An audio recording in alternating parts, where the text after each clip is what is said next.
Members of the Mesdames et messieurs les députés, Madame Sanders, Madame Hahn, Monsieur Linz, cher Christoph Hansen, Mesdames et messieurs, Monsieur Baumann, Mesdames et messieurs, morning at the representation of Baden-Württemberg, which for me is something like almost home, although I come from Rhineland-Palatinate, a little bit in the north. And thank you, Frau Taschek, for the kind introduction.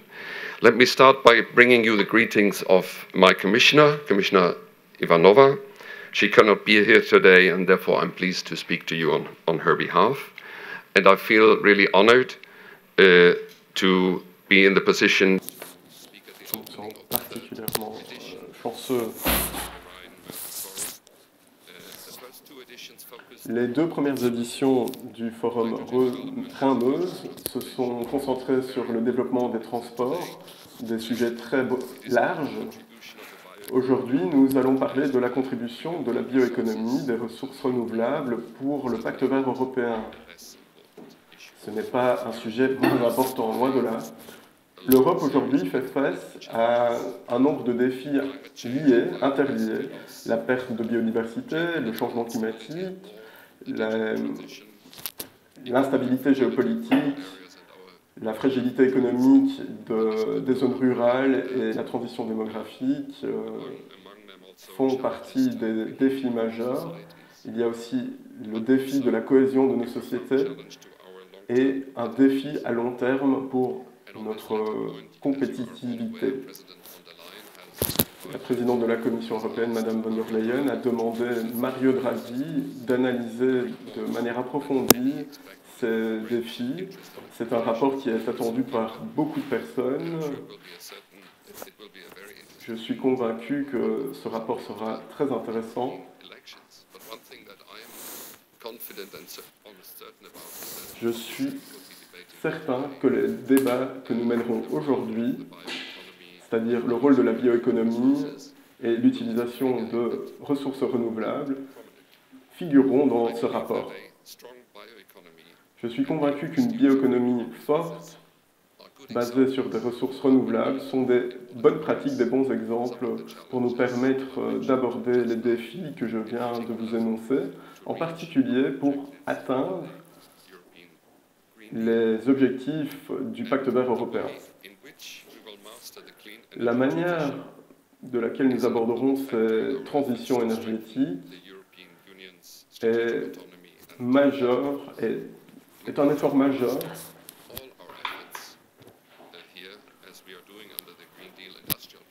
Nous devons rassembler toutes nos forces comme nous le faisons pour le pacte vert de l'industrie, le pacte vert industriel. Nous devons rassembler nos capacités d'innovation et de recherche pour la technologie, la deep tech. Et nous devons faire la même chose ici pour la bioéconomie. Nous constatons une croissance record de l'énergie renouvelable et de l'amélioration de l'efficacité énergétique de l'Union européenne depuis 2023. C'est un développement extrêmement favorable. Il est important pour nous de continuer à atteindre ces objectifs que nous sommes fixés dès 2022 pour notre sécurité énergétique face à la menace russe, mais nous devons aussi veiller à rester compétitifs sur les marchés, car les prix demeurent élevés en Europe. Et ces enjeux sont majeurs pour la réussite du Pacte vert européen.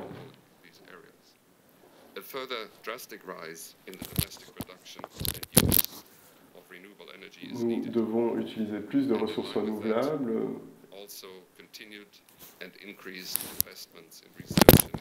et continuer d'investir dans la recherche et l'innovation pour développer les technologies dont nous aurons besoin demain. Car, comme vous le savez, l'Agence internationale pour l'énergie a déclaré que nous avons besoin de nouvelles technologies pour atteindre nos objectifs. Donc la recherche et le développement, la recherche et l'innovation sont clés. Et l'Union européenne agit. La bioéconomie a un rôle important, majeur, à contribuer. Elle parviendra à transformer nos industries, nos zones rurales. C'est un outil important pour garantir la durabilité de l'Europe, de l'Union européenne. Nous nous basons sur notre centre de savoir de la bioéconomie. Plus de 17 millions de personnes sont employées par le secteur de la bioéconomie. Ce secteur contribue à hauteur de 670 milliards d'euros par an. Donc la bioéconomie est importante et majeure. La Commission européenne, l'Union européenne, a développé une stratégie pour la bioéconomie qui existe depuis 2012. Cette stratégie demeure la pierre angulaire de notre pacte vert européen. La Commission soutient la capacité d'innovation de la bioéconomie à travers les programmes Horizon Europe et ses prédécesseurs. Aujourd'hui, Horizon Europe soutient les partenariats publics-privés dans les industries basées sur la biotechnologie. À travers ces mesures, nous investissons près de 6 milliards d'euros pour des bioraffineries de dernier cri et des nouvelles technologies. Ici, il ne s'agit pas de prescrire au consommateur ce qu'il doit consommer, ce qu'il doit acheter. Il faut juste élargir le champ des possibles et des disponibilités. Il y a une série de réussites. Si nous nous rendons sur le site de la bioéconomie de l'Union européenne, vous verrez un nombre d'exemples. Je vais vous en parler d'un.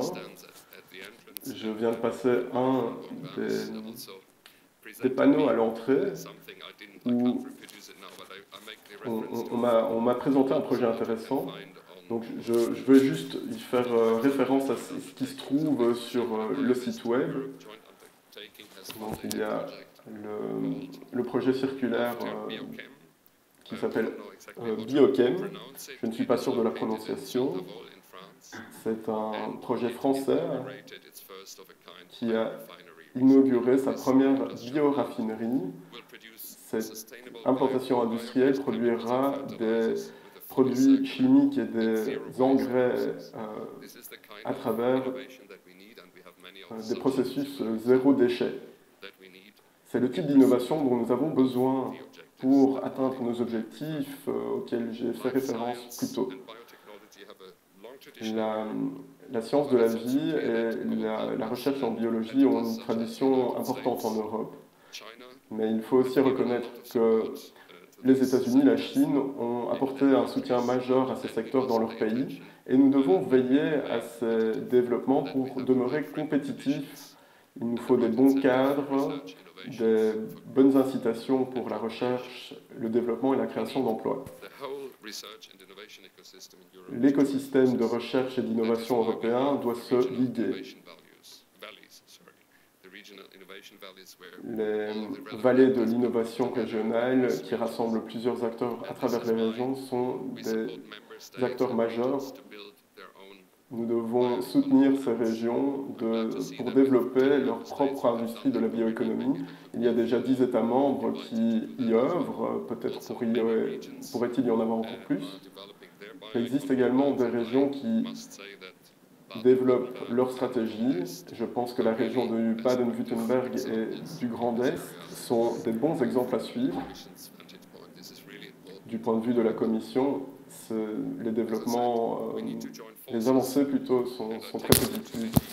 Je voudrais encourager toutes les parties prenantes, les agriculteurs, les sylviculteurs, les États membres, les zones rurales, les citoyens, de prendre part au débat sur la bioéconomie européenne et les ressources renouvelables. Par ailleurs, la Commission européenne doit entendre vos voix afin que nous puissions renforcer la souveraineté dans ce domaine. N'ayez pas crainte de faire part de vos remarques à la Commission. Ça fait partie du dialogue que nous menons. Nos collègues ici qui participeront au débat vous en parleront. Un autre élément majeur, eh bien, c'est d'embarquer avec nous les différents acteurs. Il y a des ambassadeurs pour la bioéconomie, des personnes brillantes qui vont présenter leur vision de la bioéconomie lors de notre festival des Changemakers en mars. Je vous encourage à participer à ce festival. Je conclurai en vous remerciant de votre investissement pour la bioéconomie.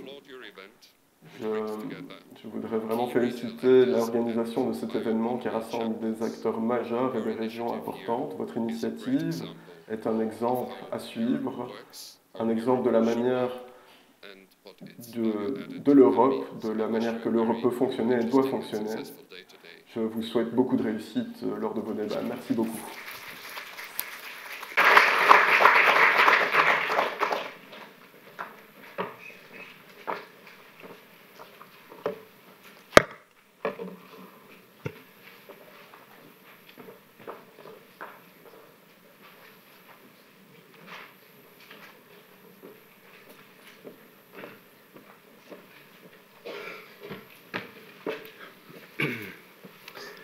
Meine sehr verehrten Damen und Herren.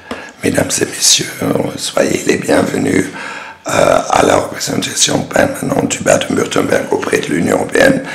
Je voudrais aussi vous saluer au nom de mon collègue, le Dr Bauer, et je suis ravi de voir que vous soyez venus aussi nombreux à cet événement.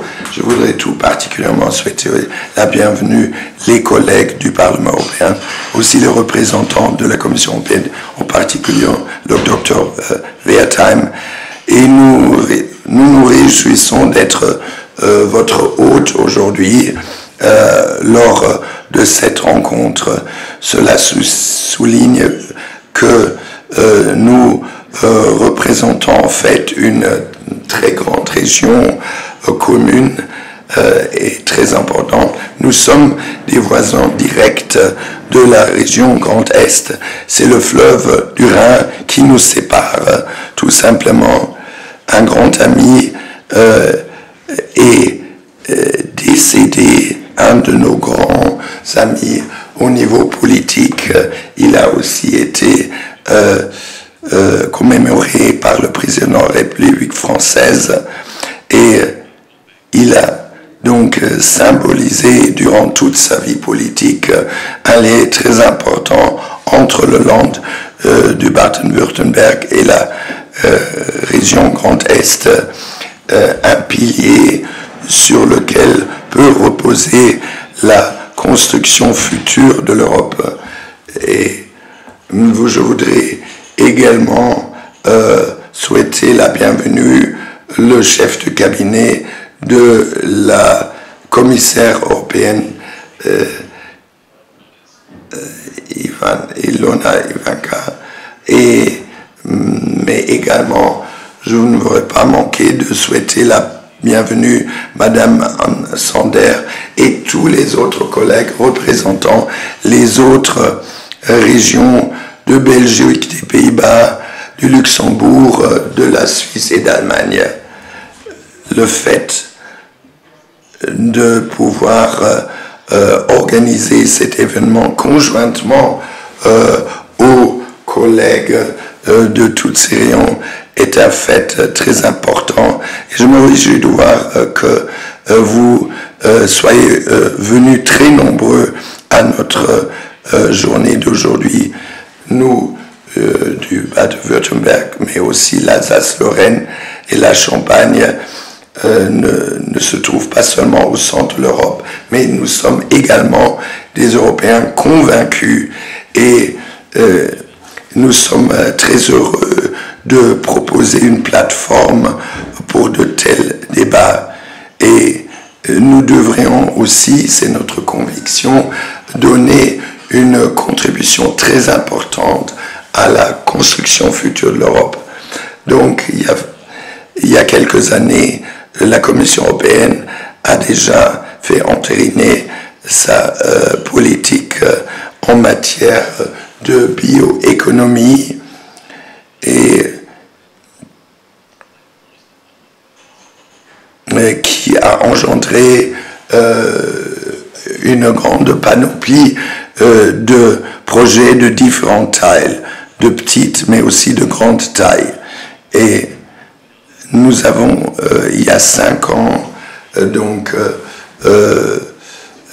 conçu et mené à bien une stratégie d'abord au niveau de la recherche, mais maintenant aussi au niveau de la production dans le domaine de la bioéconomie.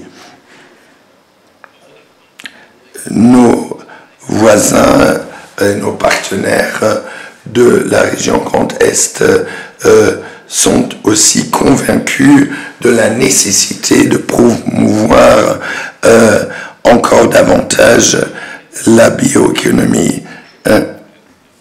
Parce qu'il n'y a plus de frontières, il n'y a pas de frontières physiques dans les chaînes de mise à disposition et en ce qui concerne le problème du changement climatique. La première conférence en la matière a déjà eu lieu il y a presque 20 ans, en 2005, mais elle gagne de plus en plus d'envergure et d'importance dans la pratique. Lorsque nous regardons ce qui se passe dans le monde agricole, il y a de plus en plus d'agriculteurs qui descendent dans la rue pour améliorer leur situation économique. Et nous, en tant que consommateurs, devons constater que les prix des produits finaux ne cessent d'augmenter. La société en tant que telle est confrontée à de multiples crises, ce qui rend donc la nécessité d'avoir une production locale dans nos propres pays de plus en plus importante. Et nous devons augmenter nos efforts quand il s'agit de mieux préserver notre nature et endiguer les effets du changement climatique. Donc, il y aura encore d'autres réformes de la PAC, mais il ne suffit plus maintenant de passer d'une politique où nous essayons de réduire la taille des surfaces agricoles, mais nous avons maintenant besoin d'une approche intégrée et compréhensive. Par exemple, un producteur d'éthanol, il produit un carburant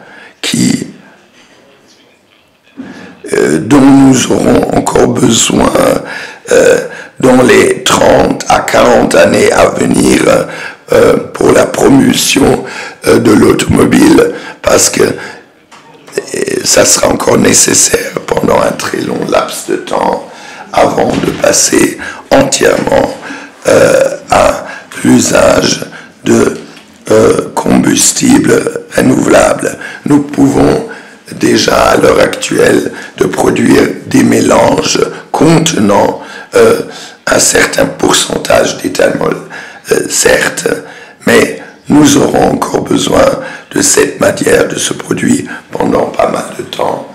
Et éthanol, ce n'est qu'un seul produit. Il faut aussi songer à des aliments pour animaux de haute qualité où à l'heure actuelle nous dépendons encore largement d'importation de provenance en provenance d'Amérique latine. Donc il s'agit avant tout de réduire la production, de progressivement réduire la production d'éthanol. Lors de la mise en œuvre de notre stratégie en matière de biodiversité, nous avons donc pu former des partenariats très importants avec nos agriculteurs. Maintenant, nous avons décidé d'entamer une nouvelle étape en entrant dans le domaine de la bioéconomie, où nous entendons proposer des produits de haute qualité et donc cela revêt aussi un de nos ressorts au ministère de l'Alimentation de faire en sorte que les ressources nécessaires pour une telle production plus logique soient disponibles, les ressources énergétiques y incluses. Il s'agit aussi de trouver un bon équilibre, un bon compromis entre l'écologie d'une part et l'économie d'autre part. Il faut avant tout aussi veiller à ce que l'innovation soit encore possible à l'avenir et le renforcement des efforts entrepris par le Bade-Württemberg et la région Grand Est est déjà une réalité, par exemple, dans le secteur de l'éducation et de l'enseignement. Mais aussi en ce qui concerne le secteur des transports,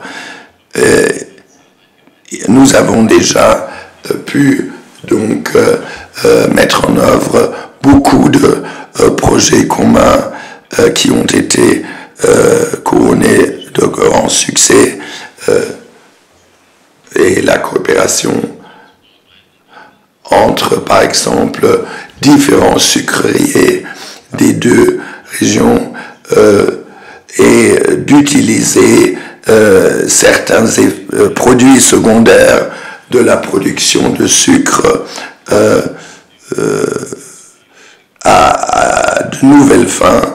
Tout cela constitue aussi de grandes réussites et cela concerne également la sylviculture et aussi en ce qui concerne la production de nouveaux matériaux de production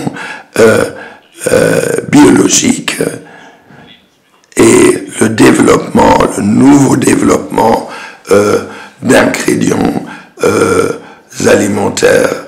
Donc il y a une grande panoplie de différentes possibilités.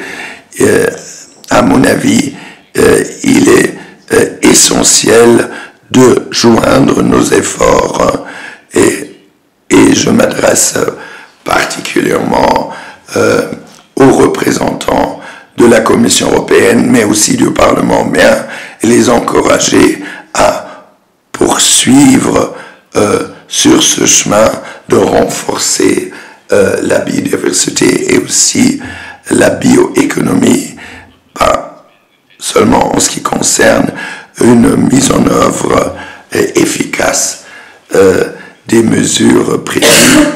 Et je me réjouis aujourd'hui d'entendre de nouvelles propositions à cet égard, donc des propositions faites par le monde des affaires, par la pratique, mais aussi par les représentants de la recherche et de la classe politique. Merci beaucoup.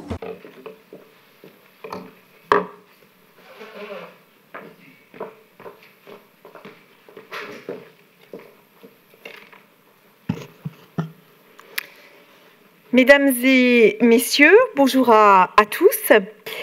Le représentant de la Commission européenne, M. Schulte, nous disait tout à l'heure, en tant qu'originaire de Rhénanie-Palatinat, il était comme chez lui aujourd'hui dans la maison du Bade-Württemberg, permettez-moi de dire qu'en tant qu'Alsacienne, je me sens moi aussi bien chez moi, ici, dans cette maison du Bade-Wurtemberg.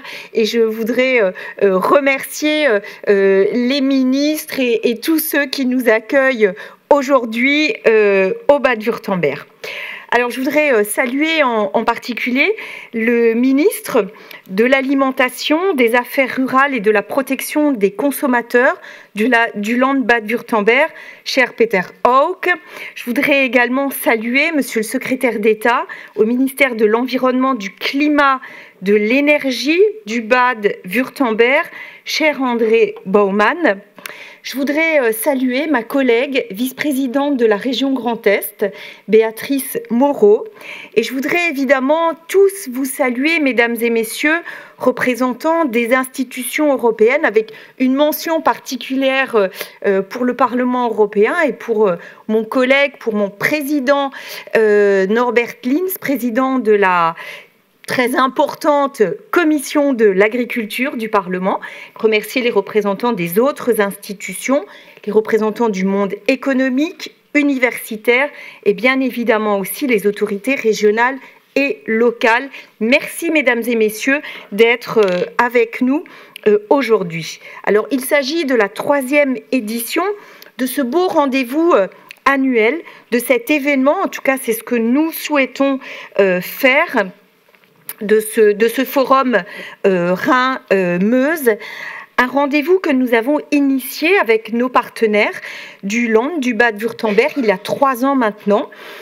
Merci, cher Peter Hauck et cher André Baumann, de nous accueillir chaque année pour ce bel événement, mais aussi pour le remarquable travail de coopération qui est réalisé entre nos équipes, et pas seulement pour l'organisation de ce forum, mais je dirais au quotidien dans nos travaux de part et d'autre. Cette année, nous sommes également en partenariat avec l'Union Benelux et la Maison des provinces néerlandaises. Je pense que depuis la création du forum Rhin-Meuse, eh bien, au départ, c'était vraiment le fruit d'une ambition collective forte. Toujours travailler de manière plus étroite ensemble pour apporter un éclairage aux enjeux et aux défis que rencontrent nos territoires.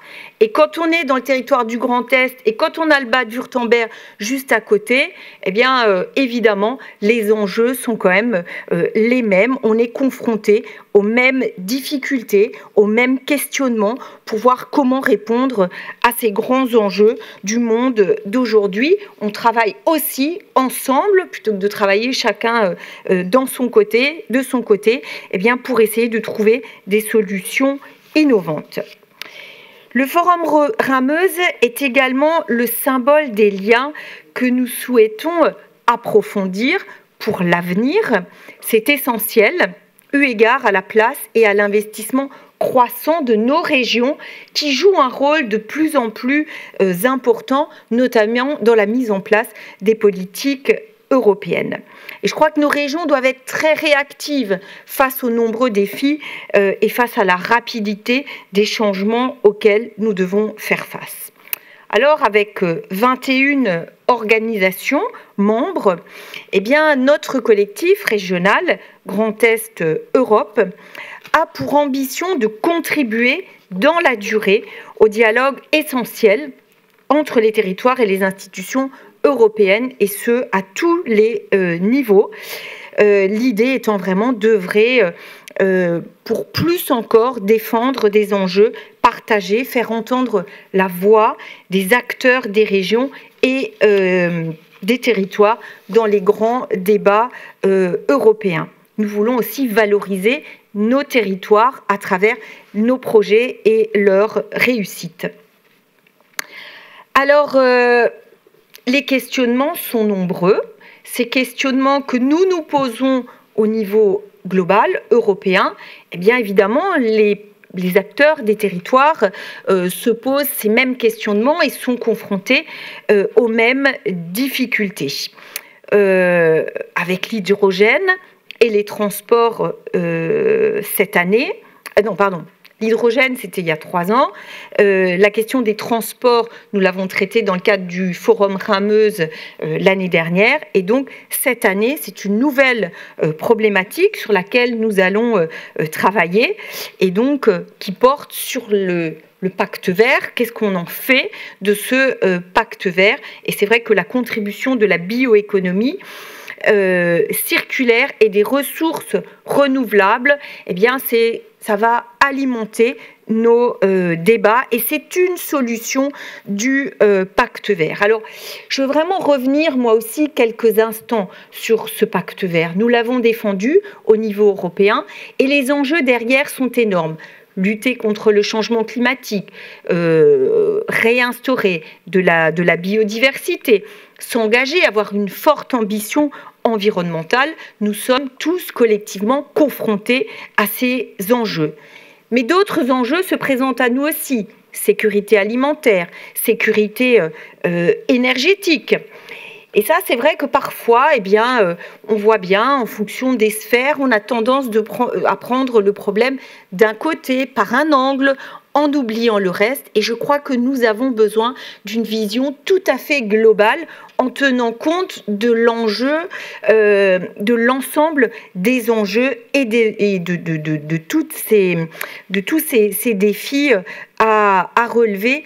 Et la bioéconomie, qui est très vaste, hein. Là aussi, il faut peut-être se poser la question sur la définition de la bioéconomie aussi, mais en tout cas, je crois que la bioéconomie, eh bien, elle est au cœur des solutions, elle est au cœur de différents axes à exploiter et nous avons besoin de voir ça comme un ensemble et non pas seulement de prendre les politiques et d'imaginer les solutions en silo avec un angle de vue très restreint. C'est l'objectif de la journée aujourd'hui, s'interroger sur toutes ces questions.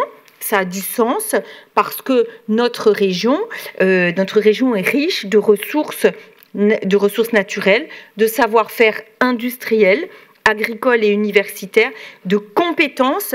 Et c'est un ensemble de richesses que nous devons préserver, développer. Et c'est ces richesses-là qui constitueront les solutions pour répondre à l'ensemble de ces défis. Nous devons faire avec et non pas contre. Voilà pourquoi, de mon point de vue, la bioéconomie doit être une véritable priorité stratégique pour l'avenir. Et je crois que les acteurs du Grand Est l'ont bien compris. Et je voudrais vous remercier vous tous, parce que si vous êtes là, c'est que vous êtes intéressés, vous êtes partie prenante, et nous sommes évidemment heureux pour les échanges qui auront lieu aujourd'hui, pour les solutions qui pourront être dessinées. Je voudrais aussi rappeler qu'au niveau de la région Grand Est, avec le président Franck Leroy, eh bien, nous avons placé l'enjeu des territoires, et en particulier des territoires ruraux, tout en haut de nos priorités. Voilà, mesdames et messieurs, eh bien, je crois que nous sommes prêts, une fois que nous avons maintenant placé ou posé ce cadre global. Objectif de la journée, échanger, créer du lien, partager les bonnes pratiques, imaginer des solutions pour l'avenir. En tout cas, je compte sur vous pour alimenter nos débats et vraisemblablement, eh bien, il faudra ensuite, dans un prochain temps, actualiser, renforcer la stratégie bioéconomie de l'Union européenne. Alors ça tombe bien, il ne vous a pas échappé qu'il y a des élections cette année, donc toutes vos propositions, eh bien c'est le moment maintenant de les présenter aujourd'hui, de les formaliser. Il y a un certain nombre d'acteurs qui seront là à votre écoute, et je suis sûre qu'il faudra à l'avenir retravailler cette stratégie, trouver aussi de nouvelles sources de financement, alors peut-être à travers la politique de cohésion, peut-être aussi à travers des mécanismes tels que la plateforme des technologies stratégiques pour l'Europe, voire peut-être à travers le lancement d'un projet important d'intérêt européen commun.